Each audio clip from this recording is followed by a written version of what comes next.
kasih yang setulus kasih-Mu.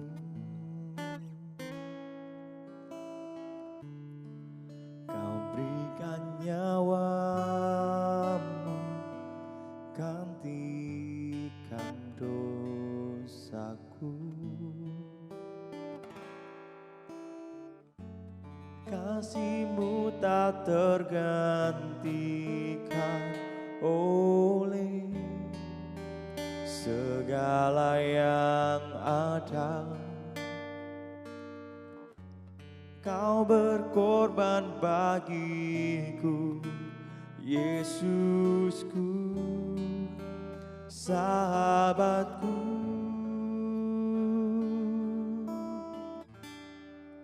Karya salib-Mu berikan ku hidup, karena cinta-Mu Kau tebus dosaku.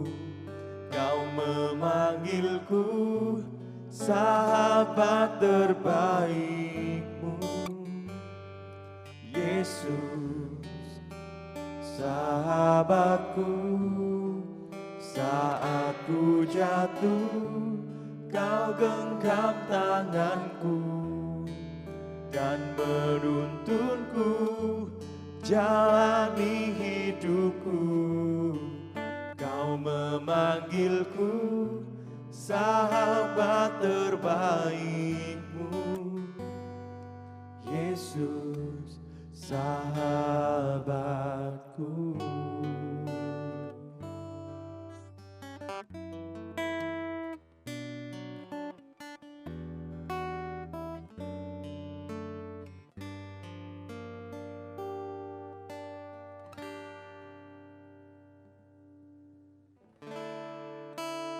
Tiada kasih yang setulus kasih-Mu.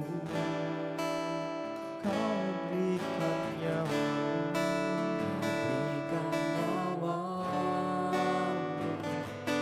dosaku. Kasih-Mu tak tergantikan oleh segala yang ada. Kau berkorban bagiku, Yesusku, sahabatku. Karya salib-Mu berikan ku hidup, karena cinta-Mu Kau tebus dosaku. Kau memanggilku sahabat terbaik-Mu, Yesus, sahabatku. Saat ku jatuh, Kau genggam tanganku dan menuntunku jalani hidupku. Kau memanggilku sahabat terbaik-Mu, Yesus, sahabatku.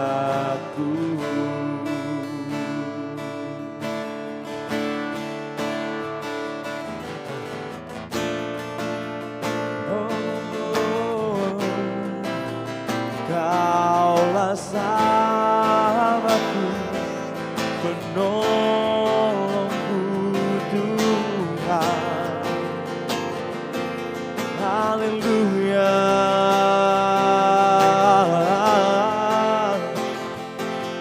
Oh, ku bersyukur Tuhan, kami mau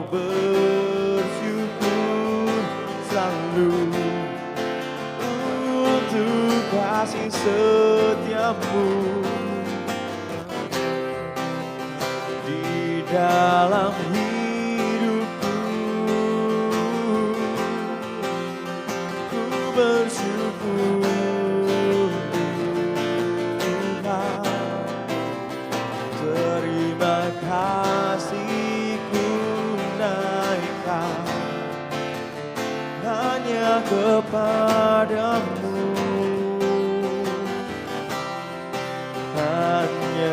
kepadamu Tuhan. Terima kasih Tuhan. Oh, ku bersyukur selalu karya salibmu menembusku. Karya salibmu berikanku hidup, karena cintamu kau tebus dosaku, kau memanggilku sahabat terbaikmu. Yesus, sahabatku, saat ku jatuh kau genggam tanganku dan menuntunku jalani hidupku. Kau memanggilku sahabat terbaikmu. Yesus, sahabatku.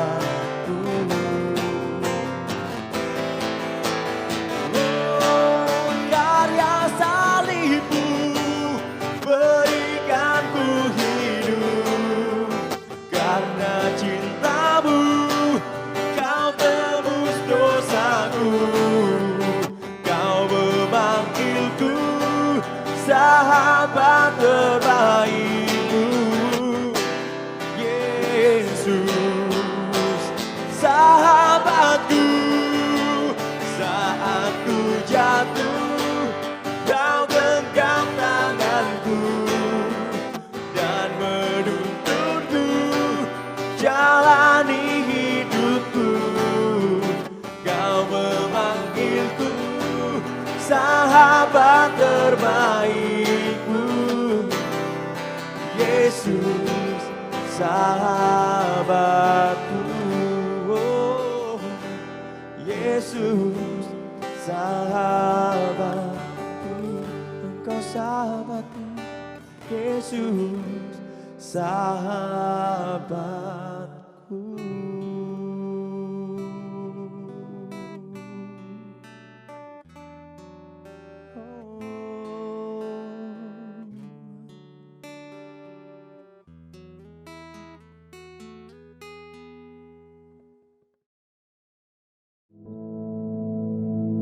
Our Father, which art in heaven, hallowed be thy name.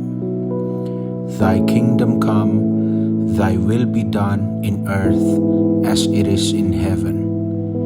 Give us this day our daily bread, and forgive us our debts, as we forgive our debtors. And lead us not into temptation, but deliver us from evil. For thine is the kingdom, and the power, and the glory, forever. Amen.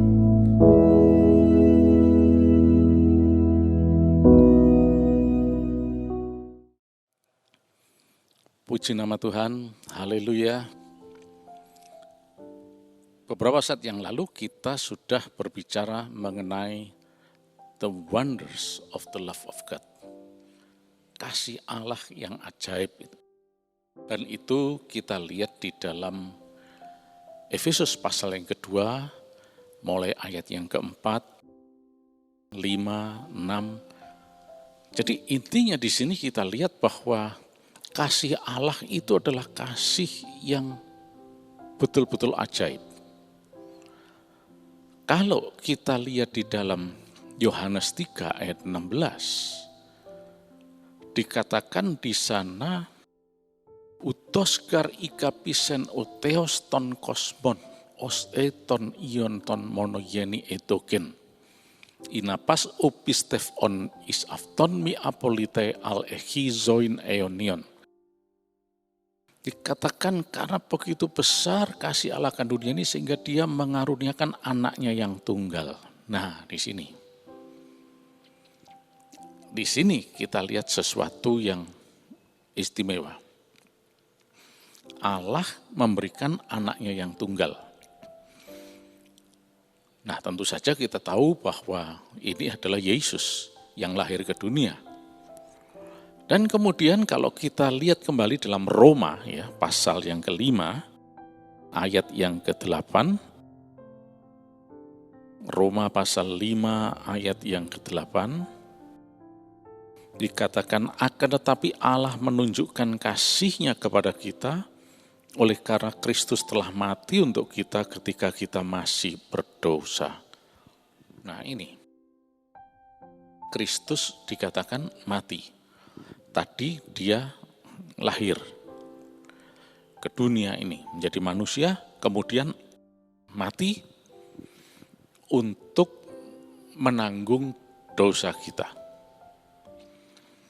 Tapi bukan untuk seterusnya mati, karena 3 hari kemudian bangkit dari kubur. Nah, itu sebabnya tadi di dalam Efesus juga pasal yang kedua, ayat yang ke-5, 6 tadi dikatakan kita juga dihidupkan bersama dengan Kristus, bangkit bersama Kristus. Nah, di sini kita lihat ada sesuatu yang sulit untuk dipahami oleh akal manusia. Allah memberikan anaknya yang tunggal. Wah, apakah Allah punya anak? Kemudian, kalau Kristus ini adalah anaknya yang tunggal, dan dia adalah Allah sendiri, gimana ini bisa terjadi? Dan kemudian, Kristus dikatakan mati. Loh, Tuhan kita mati di salib. Kok bisa mati? Dia adalah Tuhan. Dan seterusnya. Nah, justru inilah yang kita pahami sebagai the wonders of the love of God. Kasih Allah yang ajaib. Coba dari semua ini berbicara mengenai kasih Allah. Yohanes tadi 3:16 katakan, karena begitu besar kasih Allah akan dunia ini, dan dia memberikan anaknya yang tunggal. Banyak orang lebih terjebak kepada masalah keanak tunggalan Allah ini daripada kasih Allah. Padahal sebetulnya Yohanes ini berbicara mengenai kasih-Nya. Tapi banyak orang terjebak lebih memfokuskan pada Allah kok beranak. Malah kemudian ini dijadikan bahan cemoohan dan sebagainya. Oh, berarti Allah beranak, ada bapaknya, ibunya di mana, dan seterusnya dan sebagainya.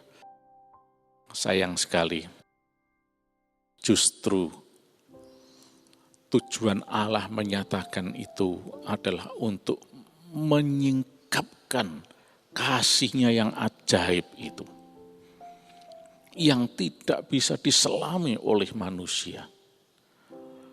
Kalau kasih duniawi paling cuma memberi ala kadarnya, sebisanya, tapi ini Allah memberikan anaknya yang tunggal. Ini bukan berarti Allah punya anak, tetapi kita tahu bahwa Allah itu adalah Allah yang Tritunggal. Bapa, Anak, dan Roh Kudus. Istilah anak di sini berbicara mengenai hubungan kasih antar Allah. Jadi Allah kita ini adalah Allah yang esa, satu. Tapi dia menyatakan dirinya dalam bentuk jamak sebagai Bapa, Anak, dan Roh Kudus. Nah, lalu gimana? Inilah yang disebut kasih yang ajaib itu. God of wonders itu. Lah kalau bisa dipahami oleh otak kita ya bukan ajaib namanya. Sesuatu yang bisa kita pegang, kita raba, kita mengerti bukan ajaib. 2 tambah 2 sama dengan 4. Ditanya, 2 tambah 2 berapa? 4. Ini anak ajaib ini. Bisa menghitung 2 tambah 2 hasilnya 4. Ini bukan ajaib ini. Tetapi kalau kita berbicara mengenai Allah yang mengaruniakan anaknya yang tunggal, padahal sebetulnya ini Allah tidak berbicara mengenai keanak tunggalan Allah. Dalam bahasa Yunani dikatakan monogenes theos. Sebetulnya ini tidak berbicara mengenai masalah anak. Monogenes itu berarti begotten.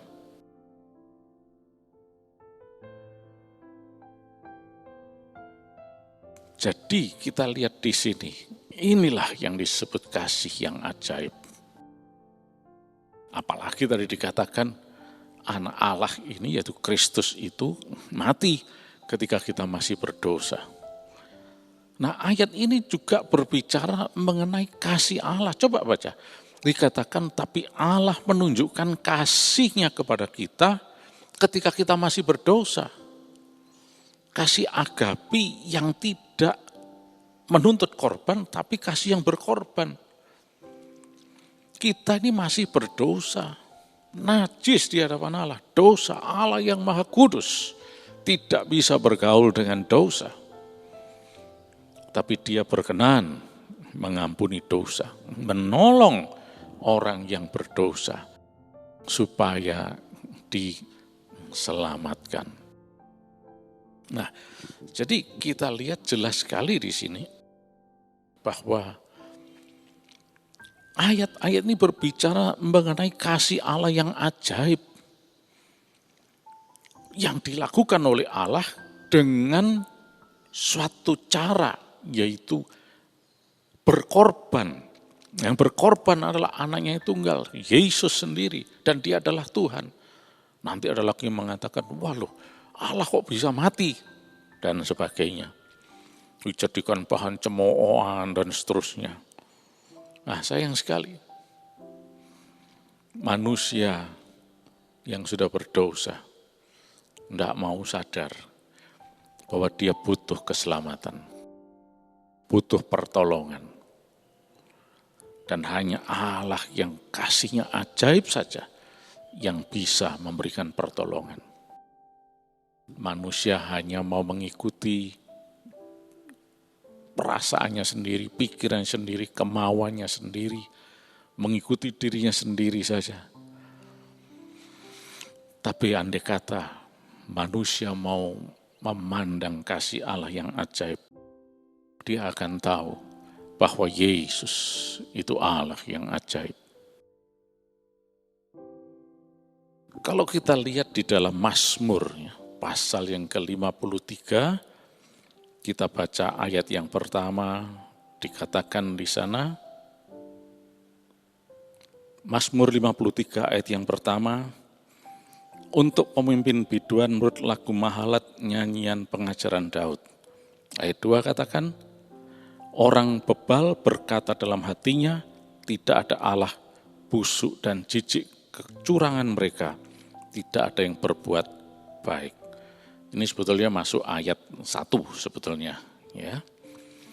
Dikatakan orang bebal berkata dalam hatinya, tidak ada Allah.